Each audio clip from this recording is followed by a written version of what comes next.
Are we at war with Russia? That's an interesting question. An even more interesting question is this: who aren't we at war with?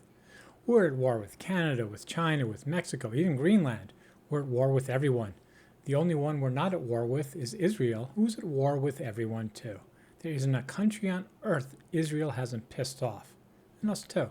The competition between sowing conflict and general shittiness around the world is being led by by the U.S. in first place, Israel in second place, or maybe it's Israel in first place. Well, it doesn't make a difference.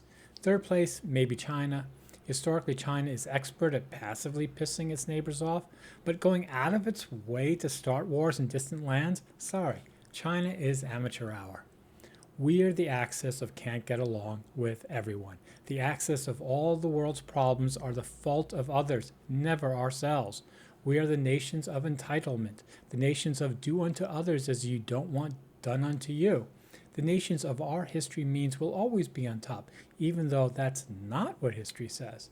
So are we at war with Russia? Of course we're at war with Russia.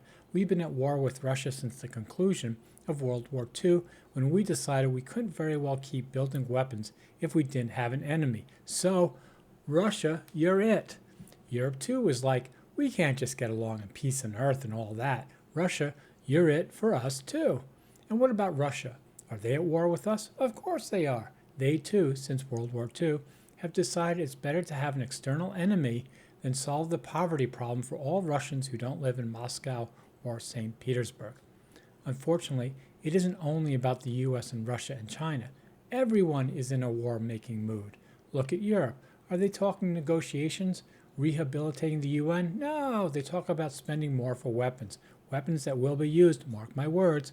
You can't get into a war with at least spending 5% of your GDP on killing machines. Everyone is arming. World War III is here. It's easy to see if you look for it. Sure, it's mostly smoke for now, except in Ukraine and Gaza, but it'll end up in your neighborhood eventually. That's the history of war between superpowers.